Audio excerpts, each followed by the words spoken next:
Well, good afternoon, everybody. We are live on our 76 Capital Startup Showcase. This is our Esports edition. Are really excited to have all of you join us. And my name is Wayne Kimmel, managing partner at 76 Capital, and I am joined by the director of marketing at Nerd Street Gamers and my co-host for our Startup Showcase, Paige Funk. Hey, everybody. Hey, welcome, Paige, and we're really excited for what we're going to be doing today for the next hour with our, this is as part of our whole 76 Capital Sports Innovation Meetup series. Today is our Startup Showcase, once again, our Esports edition, and this is streaming live on LinkedIn, Facebook, Twitter, as well as YouTube. So and by the way, we have special guests from all over the world. And I'm not kidding. I mean, all over the world. So this is really going to be exciting, what we're going to get to do today. And I thought, Paige, one of the things we could start off with was really, kind of sharing with everyone a little bit kind of the state of the union, the state of the state of kind of what's going on in the esports world right now. So with that being said, you think about where esports is in the world that we're living in today with this global pandemic, with no traditional live sports. Esports has truly become the biggest thing out there for live sports, and has really been exciting to see what's happened. Esports is now on major channels like ESPN. I mean, you would have ever thought during prime time, companies like Paige's, Nerd Street Gamers, and PlayVS are broadcasting esports games, on their channels. NBC's doing their own, and it's just amazing to see what's happened within the world. But what are some of the numbers behind this? And I think that's one of the things that we wanted to kind of dive into, was that in May 2020, the total spending across the whole video game industry has gone up and totaled over $977 million. That's 52% higher compared to a year ago. This is amazing to see what's happened, and it's been the highest month, with the exception of going back to May of 2008, which was 1.2 billion. So it's really amazing to see the growth of the esports industry. In addition, year-to-date video game sales are up, are at $5.5 billion. That's an 18% increase year over year. And the highest total before all this was 5.7 billion back in 2011. So Paige, I mean, we're seeing incredible growth, and you must be seeing that at Nerd Street Gamers as well. Yeah, absolutely. Well, while the pandemic, as you mentioned, has been devastating for the entire world, esports has given people, that live entertainment, that passion, that fun, that competitive side. So it's been really incredible to see the growth it's been able to see these past few months while everybody's been staying indoors. Truly. I mean, you look at, some of these other incredible stats about how much, the hardware sales, they're up $1.4 billion, up 34%. Software's up. The accessory market is up. I mean, everything is up and up and up. It's just really impressive to see what's happening within the whole gaming industry. And then, then we talk about the world of streaming and where things are happening, what's happening with that. And, the main streaming channel is Twitch, right? And that's, and if you look at these stats, I mean, the number, there's over 3 billion hours that have been watched on Twitch. This is up over 24% since the beginning of the pandemic. I mean, just incredible numbers. And, Twitch saw a record for the most concurrent viewers. They set a record on a stream when Fortnite held their, device event earlier this week to showcase what changes will be coming up in Season 3, Chapter 2, of this massively popular game. And 2.3 million concurrent viewers tuned into the event. Previously, the record was held by a League of Legends championship, which had 1.7 million concurrent viewers. So they went to 2.3 million viewers to see what's next on Fortnite, and it's these are mind blowing numbers, Paige. Yeah, I couldn't agree with you more. Fortnite has been doing incredible. They also, over the past few weeks, had one of their events, which was a concert in game. featuring Travis Scott. I was there. A lot of my friends were there. We all had the headsets on. Did you see me? I didn't see you. I didn't see you. But we were all, having this live event experience from our own homes. So Epic Games continues to kind of change the game in terms of what it means to, one, play video games and just piling on the experiences they can add to these games. It's been phenomenal. And then another really interesting statistic is, according to EA Sports, which is the publisher behind FIFA and Madden and Apex Legends.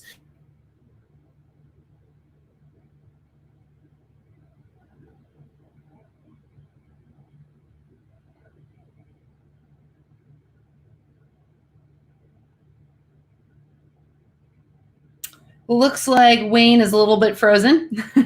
So while we wait for him to come back, as he was just mentioning about EA, so their total broadcast hours for FIFA, Madden, Apex Legends, which is the company. As many of you know, you see this across all of. We're back. I mean, this is all right. Good.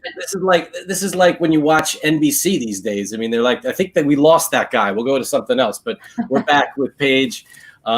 We're really excited again. Let me bring everyone back to what we've got going on here. This is our 76 Capital Sports Innovation Series. Our startup showcase today is all about esports. I'm Wayne Kimmel from 76 Capital. This is Paige Funk, the director of marketing from Nerd Street Gamers, and we're gonna have a great show over the next hour.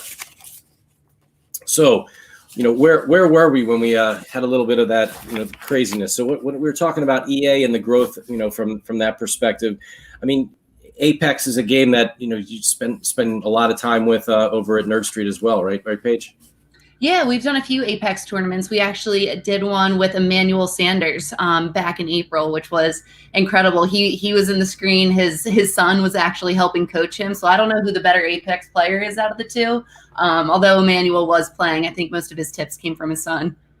Yeah, or I don't know. I know that John Fazio, the CEO of Nerd Street, he loves to say he's really good at Apex, but against Emmanuel, I don't know. I got to watch them when they play each other, but. I typically only hear John's side, and John's side is that he's the top competitor there. Well, we're gonna have to see that. I know they have their private matches, and now Emmanuel's going to be down in New Orleans for the New Orleans Saints this year. That'll be exciting to see that. They won't, John won't have to stay up so late, like when Emmanuel's playing for the 49ers and doing the West Coast type games. So. I think, look, this is a great point in our startup showcase here at 76 Capital. Our esports edition is to get into some of the companies. So we have a number of companies that are going to present today, share with you all the things that they've done and are doing and want to go do in the esports industry. As many of you know, the esports industry, as we just talked about, is a booming industry across the world, and the opportunity to really think outside of the box, to be an entrepreneur, to try to make the impossible possible in the world of esports and gaming is all possible today. This is the time. This is the time to do the next thing. This is the time to really experiment and build and grow and figure out what the next thing will be in this industry. And we have some of those entrepreneurs today to share with you all the things that they're doing. So Paige, take it away. Yes, I am honored to introduce our first guest, who is Wim Stocks from Collegiate Star League. So people think esports is this brand new industry. Wim has actually been in gaming since 1996. He attended college in Minnesota and now is leading the business and operations for World Gaming and Collegiate Star League. To introduce those two organizations, World Gaming is a global esports tournament and community platform offering competitive play, events, and programming for aspiring players and teams. And the Collegiate Star League is actually the #1 organization of esports leagues on college campuses in both the US as well as Canada, and serves over 1,300 universities and colleges. Some of the partners of Collegiate Star League include Activision and MLG, Sony, PlayStation, MSFT and Xbox, EA, Capcom, Riot, Valve, Blizzard, SEMC, Warner Bros, Twitch, all of the big players in media as well as esports. Wim, so the first thing I want to ask you is about league structure. You know, coming from traditional sports myself, we all kind of understand March Madness and bowl games and what we're familiar with in the traditional sports college landscape. But can you tell us a little bit about the structures and different leagues for CSL? Sure. And thanks, Wayne. Thanks, Paige, for having us and having me. Yes, you said it well. We're the leading footprint for collegiate esports in North America. Our figure is actually over 1,800 schools involved in our various leagues and structure. Our leagues, we have a multi-tiered approach. No different than the NCAA. But we are not the NCAA. I want to be clear about that. We would consider ourselves the anti-NCAA, only in that if you think about the NCAA, their support all comes from the athletic departments and the athletic programs on college campuses. While that is an important part of our mix, most of our participation comes from STEM programming, from computer science programming, from student life. Some of the biggest programs, collegiate esports programs in the United States, come from student life support, student life funding. And it's a big part of us and the accessibility we want to drive for involvement in our leagues. Our leagues are structured multi-tier, as I said. We have, if you go to the next slide, thank you, Krista, for your help in flipping through this. If you can go to this is a little bit about us. I'll get into this in more depth. We do have 16 leagues that we operate. Every game is a league, multiple divisions within a league, over 11,000 teams competing in our structure. And just this year, after we had our grand finals, we eclipsed the $1 million mark in terms of scholarships that we've awarded over the history of our involvement with collegiate esports. You can go to the next slide, Krista. Thank you. So here's, as we started talking about, these are our leagues, the different layers and stratification. Star League is the elite. It's our Division I. I don't want to use too many NCAA analogies, but it does help with understanding. The Challenger League, sort of our Division II. It's competitive, but on the way, the players and participants on their way to being in the elite leagues. Our open league is really our largest. It's more casual, more social. I wouldn't describe it necessarily as intramural, but it is intercollegiate still in terms of it's the impetus for what we're trying to drive. For the first time, we're doing a lot with the intra-college leagues. We'll have a cool model that's getting launched this fall, where schools can almost like an intramural hockey league or an intramural basketball league, teams on campuses playing other teams on campuses, all part of that common collegiate footprint. So that's something new for us. And then this fall, we're super excited about launching women's leagues for the first time. We've promoted heavily women involvement in our existing leagues, but it's time now to have a different activation for women that will be friendlier and more accessible for getting much more participation from women on college campuses. You see the games on the. I'm sorry, could you go back, Krista, just 1 second? The games are on the right. Those are the various leagues that we operate.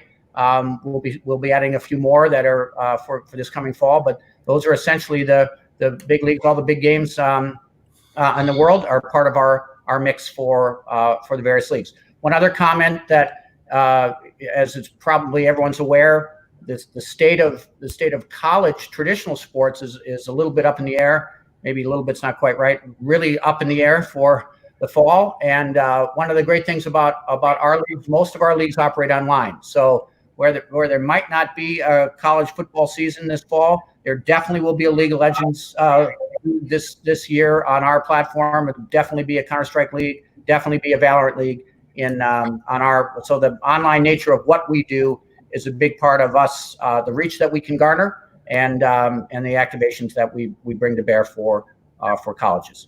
Next slide, please. Thank you. So these are the rest of our pillars. Online leagues, as I mentioned, the biggest part of our activation.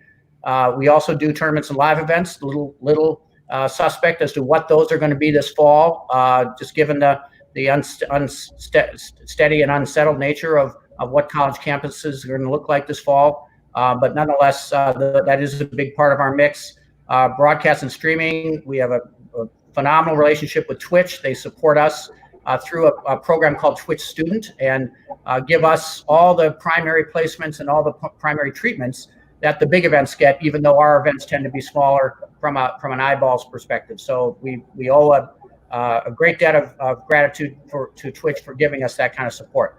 Content is a big part of our mix. This year, we're going all in on a power rankings. No different than what the AP top 25. We will be publishing for the first time power rankings from our leagues for collegiate esports in all the various leagues that we operate.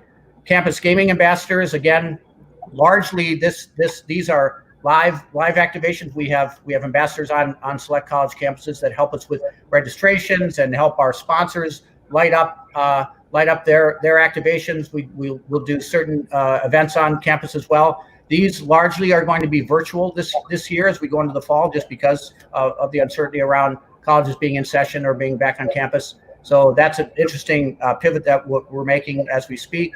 And then we also do a lot to help colleges build infrastructure for esports. This is our mission doesn't just include competition and the leagues in building competition, but we also help with curriculum development. We also help with venue design. We really help this notion of a college getting involved in esports from the ground up.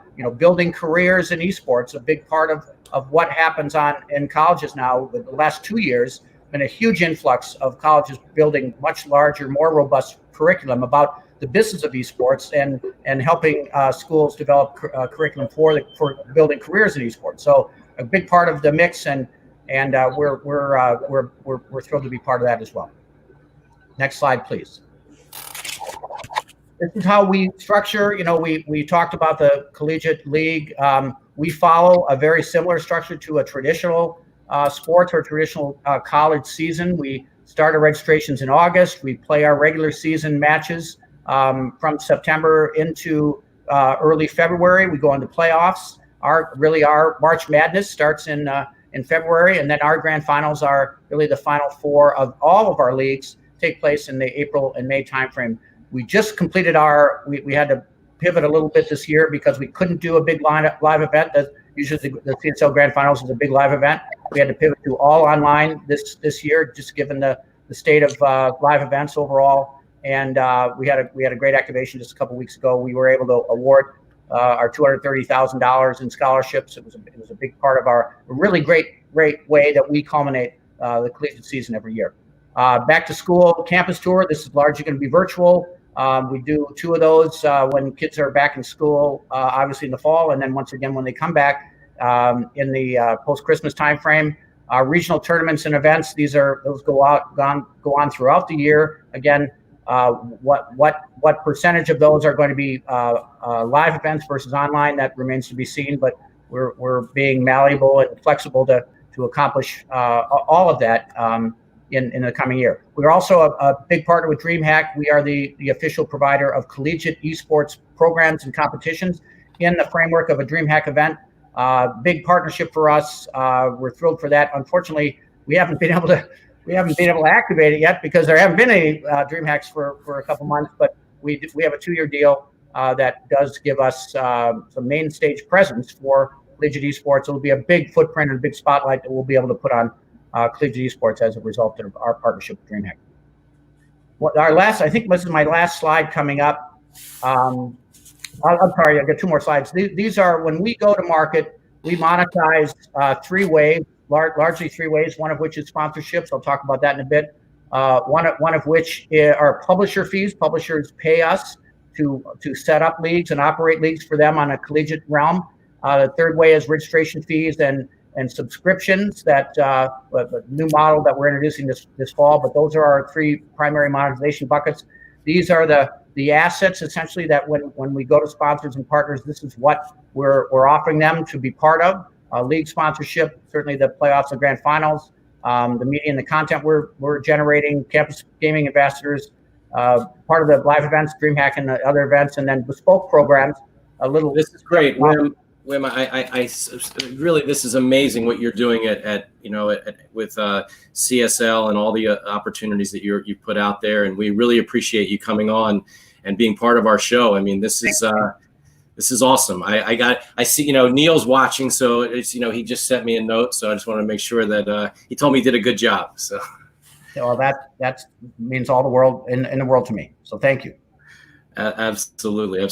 So as moving on our 76 Capital Sports Innovation Meetup Startup Showcase, we need to move on to to our next company, which is GGWP, and we are joined by a really special guest. And Jacqueline, come on down here. Let's bring Jacqueline on here. Jacqueline, good morning. Good morning. How are you? I'm doing well. I'm saying good morning to Jacqueline because Jacqueline Garrett is coming to us from Sydney, Australia. Indeed. And it is currently 5:20 a.m. So Paige, we're sitting here. It's almost 3:30 in the afternoon here in Philly, and here you are in Sydney. Well, we really appreciate you joining us, and we're really excited to hear about GGWP Academy, all the things that you've done. You're the CEO of the company and founder. You've been also part of the Lead Sports Accelerator. You were an alum of that, which is great.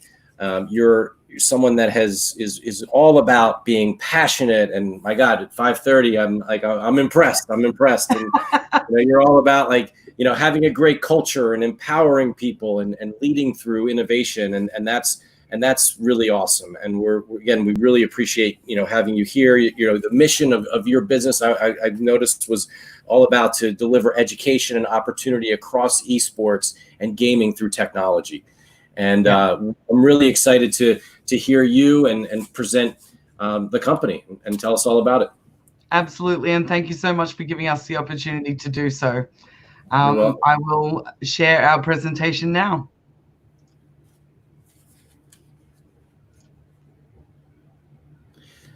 Jacqueline, I wish I would have sent you coffee before this. I mean, coffee's important. Essentially, hi, I'm Jacqueline Garrett, CEO and founder of GGWP Academy. We're an early stage startup from Australia. GGWP Academy is an e-learning and influencer marketplace platform dedicated to creating smarter influence through education and opportunity.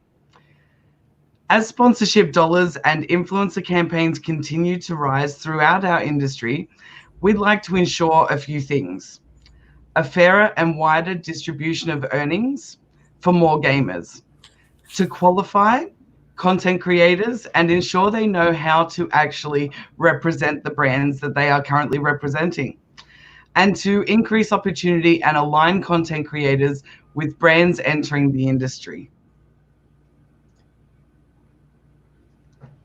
6 weeks ago, we launched the e-learning side of our platform and currently have over 60 videos of training that cover topics like personal branding, social media management, networking, collaborations, healthy gaming, and how to grow an audience. Overall, our education will support pathways to becoming a streamer, esports athlete, shoutcaster, and more.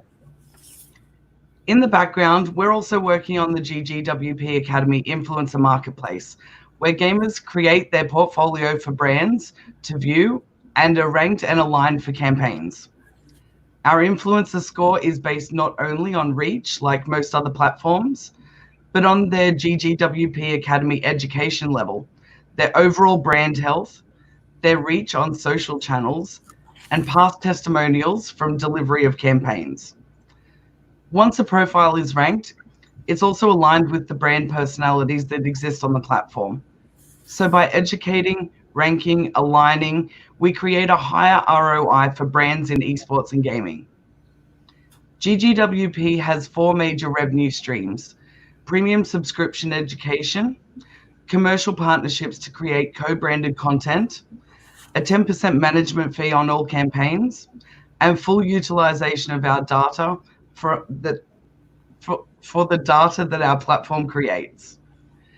3 years ago, my then 9-year-old son qualified for his first World Championships. Throughout that journey, I helped him get signed to a top-tier esports team, gain sponsors, create a personal brand, and begin streaming on YouTube. I documented our learnings and created with experts across the industry to create learning modules. And this was accepted into the Esports Accelerator in Berlin. Upon returning to Australia, our team grew to 4, and we now have a professional studio support. In the past 6 months, we've secured a range of great partnerships and ambassadors with a combined extended audience of over 10 million. We also have a fantastic support in accounting, legal, capital management, creative, and product development. 6 weeks after launch, we're already seeing 500 to 700 downloads per week, and our cost of acquisition is between 4 cents and 9 cents for that download or user. Right now, we're raising seed, and we currently have a 250K convertible note towards our 500K raise. Thank you for allowing us to present. Absolutely. And thank you, Jacqueline, for getting up so early in the morning in Sydney to present GGWP Academy to all of us. You know, one of the questions that I had was really about your company and the growth that you've had. And you mentioned it was your son, you said, right, who kind of brought you into this world. So what's he doing now? Where is he in the? Actually, I'm quite sad to say that his YouTube career has kind of slowed right now because I've been spending all of my time on GGWB. You know, when I left to go to Berlin for 4 months, I left him behind, and I wasn't there to mod his streams and create his content and run his socials. So unfortunately, and he's quite mad with me, but we've had to put that on hold for right now. Jacqueline, I absolutely love this. One, from your perspective as a mom who had a young gamer, and it's not common that parents now know how to facilitate that kind of career, and especially on the content creation side and everything. I mean, you see these resources for traditional sports where, you know, the athletes are trained on brand management and this and that, and I think esports is a little bit behind there. So I think it's so incredible the experience you were able to provide your son, especially on the content side. I mean, nowadays, you know, Nerd Street Gamers isn't competing directly with other companies. We're sometimes competing with 10-year-olds on YouTube, and that's not going to go anywhere in the future. So this platform is absolutely incredible. It's so important for people to learn in the public world we live in, and when we're putting ourselves on the internet the way we do now from such a young age. I can't even get the words out of how important I think this is for not only in the industry, but just, you know, teaching the future, you know, in that perspective. For sure. And I mean, if you look at any major traditional sport, there are all of these boot camps that teach people how to do what they're doing.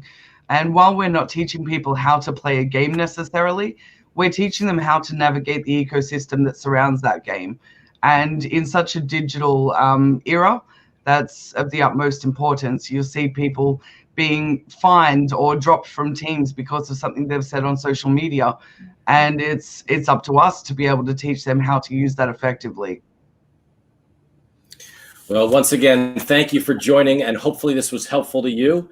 Hopefully you got a great start for your day down there, down under. Is that correct? Sure. Well, again, Jacqueline, thank you. Much success, and hopefully, this is a way for you to help. This has been able to help you really move your business forward. So, Thanks for joining us. Thanks so much. I appreciate it. You're welcome. Welcome. Absolutely. So, Paige, we're on to a little different twist here. We're going to talk about, we're going to go to Lost Tribe Esports.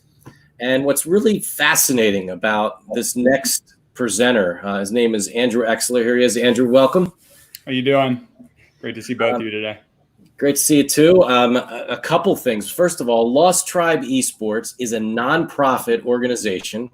So that's, you're playing in the world of esports and nonprofits. It's nice to see that. It's also, I see that Ohio University shirt on there. That's one of the top, there you go. One of the top sports management programs out there in the country. So you're an alum from that. My dad went to Ohio University. Go Bobcats. We're everywhere. And gosh, every time I see you, move around, Paige, but that chair is just, it looks so great. Oh, look at that. Product plug. Yeah, a little Zip Chair Gaming product plug. Well, we'll talk about that in a little bit. But hey, Rob, where's my chair? No, I'm kidding. We'll talk about that. Anyway, so Andrew, you are based in Pittsburgh, Ohio University alum. You're all about, I notice, looking to connect great people to success. You love to, provide expertise in social media marketing and trying to develop and help nonprofits and startups and small businesses just to make the world a better place. And I think it's awesome that you and Lenny have come together and are doing this within the esports world. So the floor is yours. Great. Well, I appreciate you giving Lost Tribe the space, as you said. Definitely a little bit more interesting in the esports space, being a nonprofit organization, and it has been quite a whirlwind in our first 2 years of existence. Just quickly, some background on what Lost Tribe is, who we are, who our team is.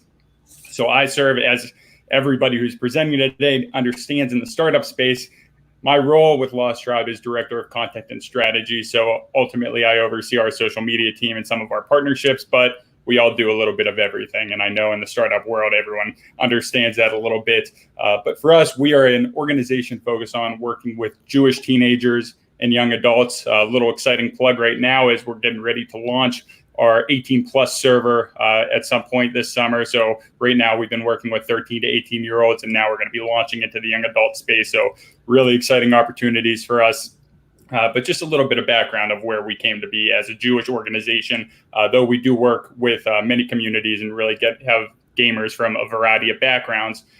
Lenny, our CEO, as you mentioned, he recognized that in the Jewish communal space, really only about 20% of Jewish teenagers are engaged in some way, leaving about 80% disengaged. A lot of it comes after bar and bat mitzvah years around 7th, 8th grade. And for us, our goal is not only to retain that 20%, but we also want to build structures to lower that number of who is disengaged. So for us, through gaming, we know that esports is going to be the tool that we're able to do that with.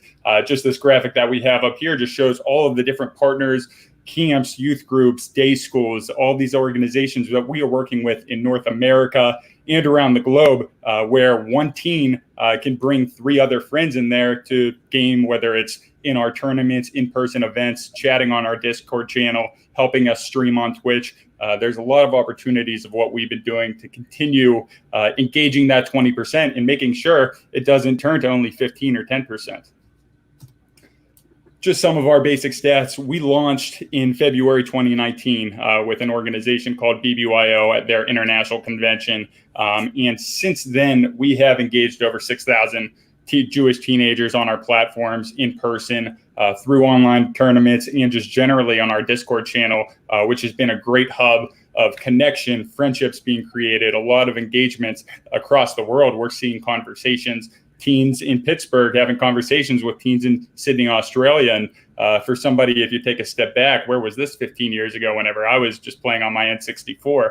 NFL Blitz at the time was like the hottest thing, but you can only play with your friend next to you.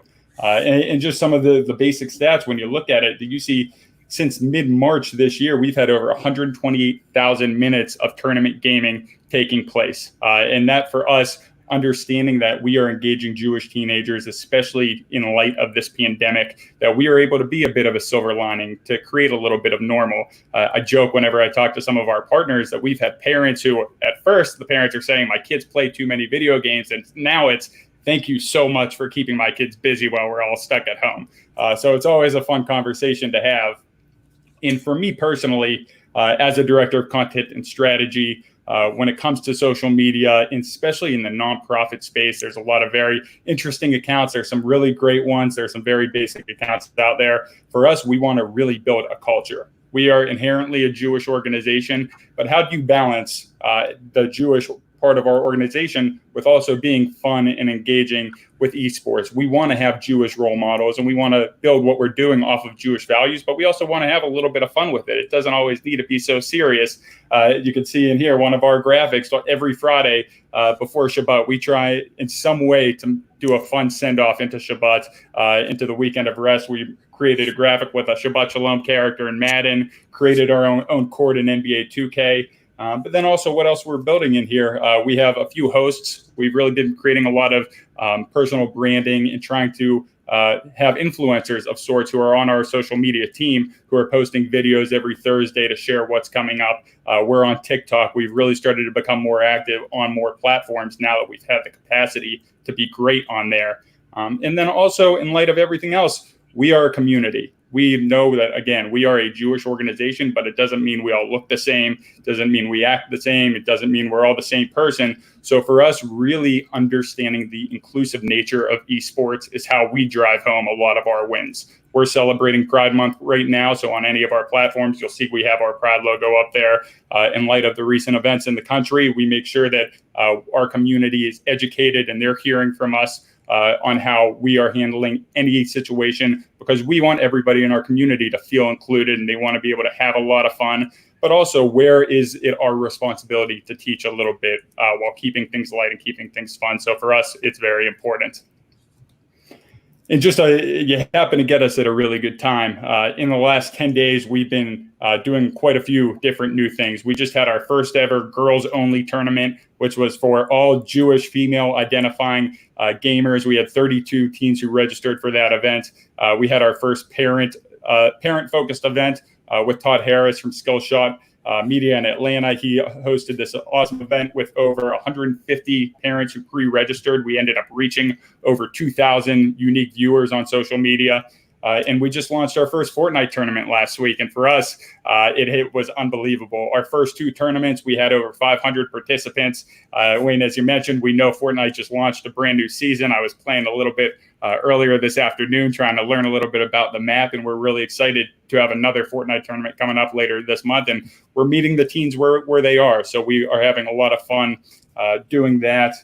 And for us, what's next? We're going to the moon. We're really excited with what we're doing virtually, but also opportunities to get back in person, to put on a North American league, teaming up JCCs, synagogues, camps, day schools, etc. And our goal is to get to Israel. We want to really create, as Lenny will say, and if he's watching right now, I know he's flying to Atlanta, that this is going to be the largest Jewish event in the history of ever. That is his quote, and I've got it ingrained up here. So for us, we're really excited about where we're taking this and where we've been in the first 2 years, and we appreciate all of your support moving forward. That's awesome. That's awesome, Andrew. Thank you so much for sharing all of this. And I had one question about what with what you've been doing. I mean, I know that you have a heck of a leader in Lenny. And he's incredibly passionate, and I love his quote. But so far, if you had to sort of say, what's the number one most exciting thing that's happened at Lost Tribe so far in your history, in your short history, very short history? If it's a specific thing, it'd be very broad. I think it's just how we have seen these tournaments grow. Every time I go onto our Discord channel, our numbers are increased by a few hundred. I know we hit our 1,000 person mark a few weeks ago. So for us, the most exciting thing is seeing that the numbers are there and we are reaching the teens. It's really getting across to the parents how esports is so much bigger than just video games. Honestly, growing up, I played video games. I had an Xbox. I would not have considered myself a gamer. But being an OU grad, understanding the sports, the business side of sports, the esports industry and the inclusive nature of it, for us, it's a home run. Paige? I absolutely love this. I don't think I could have said it any better myself in terms of how esports is all about the community side. Everybody wants to share information. They want to share their experiences and they want to compete against one another. So to see the sub communities that are building out of video gaming and how even these sub communities interact with one another and sometimes compete with one another, it just shows how big esports is and how big the impact of esports is. You talked about being a gamer when you were younger. I played video games a little bit when I was younger, but the connection to the people you're playing against wasn't really there in terms of how far it's come now. So this is awesome. Thank you. Well, again, congratulations on all the success you've had so far, Andrew, and I hope that your dream and Lenny's dream to take Lost Tribe Esports to Israel and the moon happen. And we wish you the best. Again, thanks a lot. Thank you both for your time.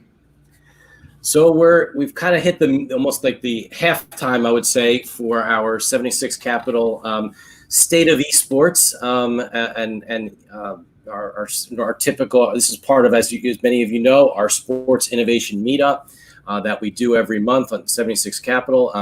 And like everybody else, we're doing these now virtually. My co-host today is Paige Funk, the director of marketing from Nerd Street Gamers. Paige, what do you think so far? It's so cool to see what's being built out there. I loved the saying of, what's next for you guys, and the reply of, we're going to the moon. It just shows the passion that goes into these organizations within esports, whether they're an early startup like we heard earlier, or whether they're through a few rounds of funding and are a little bit more of an established league like the CSL. So we've got a really good mix of people here today. Oh my God, it's amazing. You had Wim coming in from Minnesota. Then we go out to Sydney, Australia for Jacqueline. I mean, at 5 a.m. and then to Pittsburgh with Andrew. I mean, it's really great. So where do you want to go next? I am actually excited for our next guest. So because Nerd Street Gamers works with this organization, I don't even know if I can say they're well on their way to the rise, because I think they've already risen. So we have Ben Goldhaber coming in from Juked. So Ben attended University of California in Santa Cruz. He's a lifelong competitive gamer who was on the founding team at Twitch, actually, back in 2011. And he was with Twitch for a little over 7 years, leveraging his connections to the esports community, and played various critical roles at Twitch as the company scaled, which we all know how big Twitch is today. Which included helping launch the brand One, as well as spanning the content acquisition, partnerships, a lot on the business development side, and content marketing. So Ben led some small teams of up to about 8 direct reports and grew with Twitch as it burgeoned from a small startup to a major corporation, from under 25 employees to now having about 1,500. I'm sure you guys all heard in the news when Twitch was acquired. It was all over the place, but back in 2014, it was acquired by Amazon for $970 million. So after his time at Twitch, Ben founded his next venture, which is Juked, which I had just mentioned, in March of 2019. Juked is a startup which aims to become the central hub for the global esports community, aggregating everything from esports tournaments to news, all esports content in one simplified place.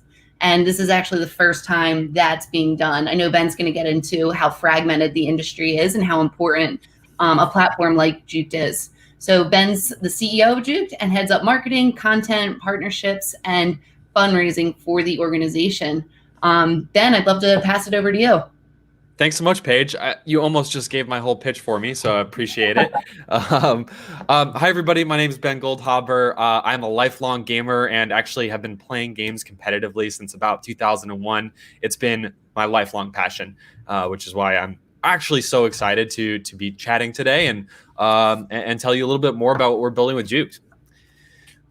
So I think, Paige, what you mentioned about the fragmentation of the industry is really the centerpiece of the problem that we're trying to solve. Because as everyone here listening and on the panel knows, esports has been booming for more than a decade. And this is amazing. Esports is my personal passion. So to have been able to play roles in this industry as it's grown from a niche hobby into a mainstream media phenomenon has been absolutely amazing. And I feel very lucky for that. Just this last year, we saw 44 million concurrent viewers tuning into the League of Legends World Finals. And that's actually more than double what we saw for Game 6 of the NBA Finals. But there's a problem that stems from the fact that this industry is so fragmented. Every single game essentially lives in isolation from every other game in sub-communities and sub-websites, Discord servers, subreddits, and on social media. This is great. I mean, I'm part of a lot of these communities, but it makes it so that it's like really difficult to stay on top of your favorite games. If you're an esports fan like me, you have to crawl across dozens of different websites and sources just to stay on top of the games, teams, and players that I care about, much less somebody who's newer to esports and trying to figure out things for the first time. It's just incredibly difficult. We're building the solution. We're building the world's first aggregator that brings together 35 plus games. You heard that correctly. We're actually aggregating content from over 35 games into one place. And that includes the streams from Twitch or YouTube, as well as the tournament information. That's brackets, standings, schedules, scores, player profiles, and more. And we're also beginning to aggregate news as well, so that you only need to go to one destination to find everything you need to stay on top of your passion for the community. Since we launched, which was September of last year, we've been growing exponentially and with very little marketing spend. We've basically just experimented here and there. So most of this growth has been entirely organic. And we've grown from about 500 users to over 25,000 in the first 6 months. So far, we have over 85,000 users who've come to the site. And those users, on average, are super engaged. Our average user is spending an hour on the site when they come and visit. And our registered users are actually spending over 2 hours per day. About 62% of our users, when we polled them and asked, and this was one of our goals leading into building the product, has discovered new esports to watch on Juked that they wouldn't have watched otherwise, which we think is totally awesome. We're all about elevating every single esports community, and we've been able to do that. And so far, we've gotten a really positive response from esports fans. I think the moment that we launched Juke, there was just this collective sigh of relief, especially from those of us who work in this industry, just like, oh man, finally, there's the global calendar. I can just go to one place and find everything I need to know about what's happening. Our founding team is what's able to make this happen is myself, obviously founding team at Twitch back in 2011, but been very connected, not just to the business side of esports, but to the community side of esports for more than 20 years. My co-founder, Chris, has actually created some of the most popular esports talk shows and podcasts over the last 10 years. If there's any esports folks listening right now, you might recognize his face and his name from a lot of those shows. And he's really leading the engineering front. Dylan is our VP of engineering with 5 years in senior full stack engineering experience, more than 5 years here in the Bay Area, and a successful exit as CTO to Chartboost.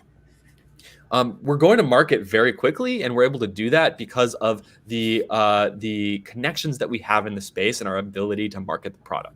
We've been partnering with esports tournament organizers all the way from grassroots to tier 1 organizers like DreamHack, which we heard a little bit earlier from Wim, who's also partnering with DreamHack. We've been able to work directly with esports influencers who are loving the product.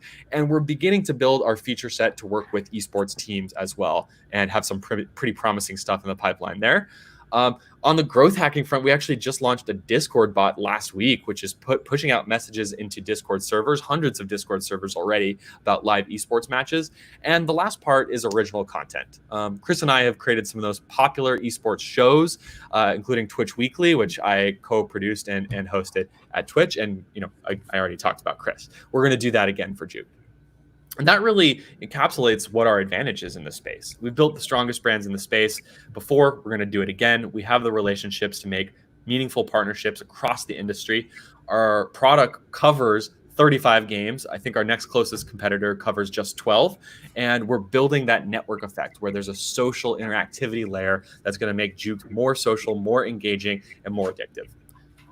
In terms of business model, we're going to monetize. We're not monetizing yet. We are an early stage startup in 3 different major ways. Through a subscription model, which will give users access to additional premium content and features on the site, through fantasy esports and gamification in that format, and then through data. We're going to understand a lot about the behavior of esports fans, whether they're watching a YouTube stream, a Twitch stream, engaging through other platforms. We're going to have that behavior across the board in a really robust way. We did raise a pre-seed round last year, but we're raising our seed round right now. Our pre-seed round, I think, is a bit of validation. We had some awesome folks like Mike Morheim and Amy Morheim. That's Mike, the co-founder of Blizzard Entertainment, and former CEO. We've got Mike and Albert Lee, the co-founders of MyFitnessPal, and some awesome folks from the sports, esports, and technology worlds backing our company. We're also part of 500 startups for Batch 26. We're raising our seed round right now, so if you'd like to get in touch, there's my email, ben@juke.gg. I'd love to chat anytime and tell you more about what we're building and how we're going to take esports to the next level. Well, Ben, that's great, and I really appreciate you joining our show and coming on. I know, the team at Nerd Street, John and Rob and Paige and everybody over there has said some great things about you, and I know some of my team members have had a chance to talk with you. So, congrats on your success so far. And I have one question that I don't want to really out one of our guys, but I mean, he keeps asking me to ask you how you got your screen name, Fish Sticks. Oh no. you actually can't ask me. You have to ask 12-year-old me, because I've had this name for more than 18 years and I have no recollection of how I came up with it in the first place. But I'm Fish Sticks and I will forever be Fish Sticks, and I just got to live with that. And it's starting to grow on me, and I think people like it. So we're good. I love it. I love it. It's great. It's great. It's really, and I'll tell you, that picture that you have in your deck of you with the headset on from the side view, you look like this really mean, tough football coach named Fish Sticks. No, no, that's my esports comments. I used to actually be cool and commentate esports, but that was another life ago. It's a great picture. Well, look, again, thank you for joining us. Much success. Hopefully this is helpful to you, the company. It helps you to potentially bring more capital to the table, more connections and contacts. And that's what this is all about our whole 76 Capital Meetup and innovation series is all about trying to just connect the community and try to make the esports community even stronger than it is today. Oh yeah, nowhere to go but up from here. Thanks a lot for having me. Awesome, thank you. An hour. People are spending an hour on that site sometimes their first visit. That's truly impressive. Really, really impressive. Impressive company, impressive person. All the people that we've had on the show today have been really great. And now this is your time, Paige. All right.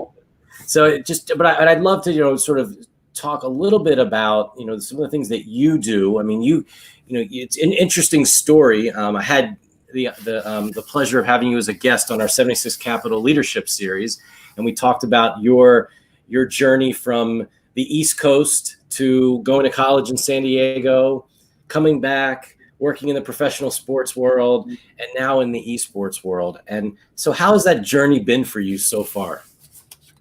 It has been chaotic, to say the least. It's been incredible. I mean, the amount I've learned being with Nerd Street for it's almost a year now, which is crazy. I feel like I blinked my eyes, and it's already been a year. But learning so much.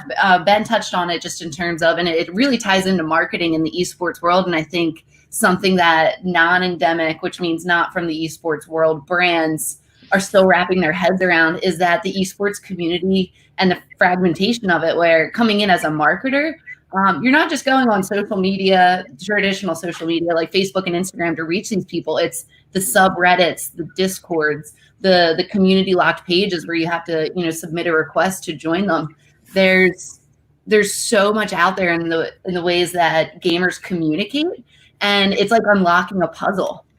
It's really tough to keep up with. And I think that was one of the biggest learning curves for myself, was not only learning the industry, but learning where to find the audience, because they are all over the place and you have to reach them in a way that's most comfortable. You see some communities still utilizing Facebook groups.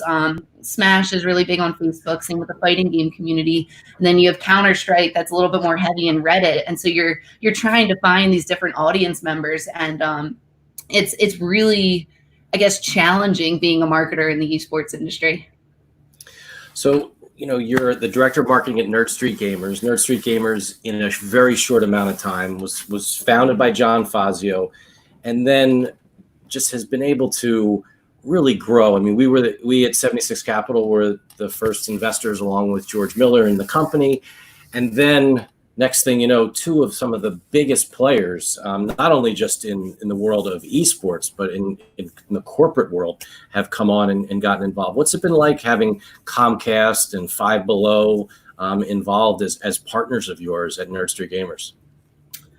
So for the first part of it, it's very rewarding to have these organizations that have proven to be so successful and now are interested in your company and helping your company grow. So I'd say that's one end of it. And two, we're in such a unique position where each one of our partners brings something different to the table and something valuable to the table. You know, between your team and between the Comcast team and now with Five Below on the retail side, and then having those angel investors like George Miller, who believed in us from the beginning. And he kind of has like a personal tie to who we are and where we're going. It's not just, you know, writing a check and leaving it at the table. All of our partners are so heavily involved and bring so much to us.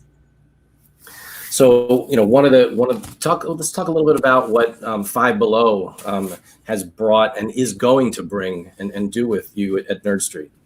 For sure. So Five Below actually had the foresight when they were getting new property for their retail stores to buy space adjacent to it for gaming or social retail experience. So they had that foresight and that vision in mind before the official partnership was signed, sealed, and delivered. So actually somebody from Spectacor lived next door to a former marketing executive at Five Below and initially made the introduction to the Nerd Street side. And, you know, through the conversations and like I said, through the shared vision, Five Below wants to bring value to their customers. They want to provide people with a not very expensive shopping experience. And with our whole platform in terms of making gaming more accessible because the equipment is so expensive and because so many people have that barrier, even though they might have the passion to want to participate, I guess I should say our stars aligned. And stay tuned, very near future, you'll be hearing about our first pilot stores. I can't get into it quite yet, but we're very excited about it. Keep an eye out for that, I'd say, within the next three to 4 weeks. Well, we will. I'm personally holding my breath because I can't wait.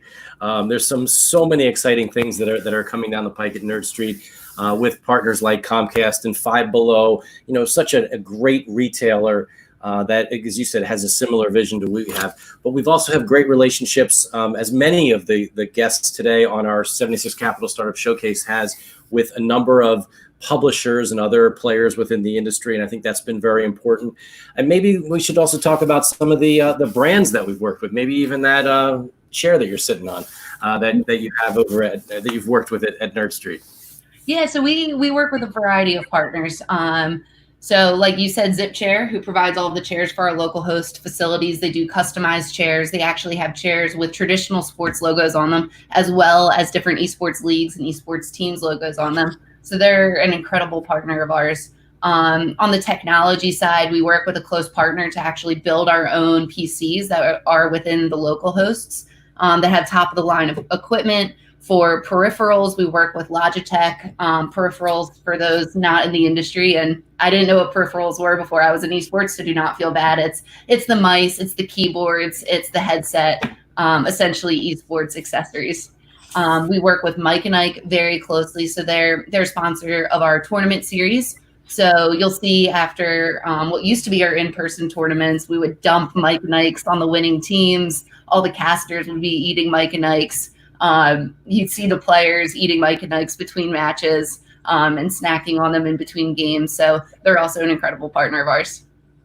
Well, that's really great. And I think at this, you know, and I'll tell you, I wish you and certainly the whole team at Nerd Street Gamers a lot of luck and success in the future. Can't wait for this announcement. It's going to be so exciting.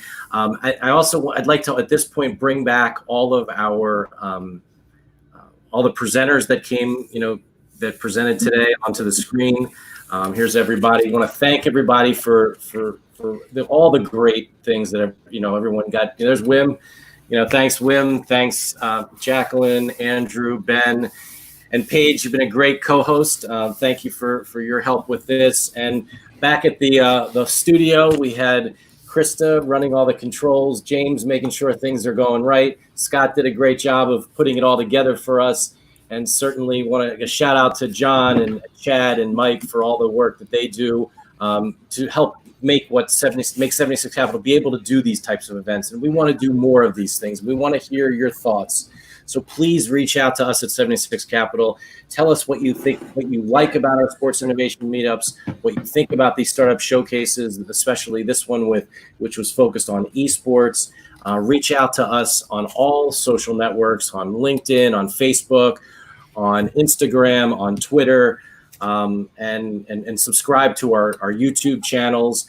And, Paige, we'll get to Discord and everything else at some point. You'll have to teach some of our team how to get there, but I'm doing all right with it. I did a couple things recently on it, so thanks to your team for helping me with that. But this has been great. This has really been great. Paige, have a great rest of the. Thank you. Thanks for having us. Thank you. Thanks, everybody. Thanks for having us. Thanks, everyone. All right. Have a great day, everybody. And thanks for tuning in. Really appreciate it. Have a great day. Thank you. Bye-bye.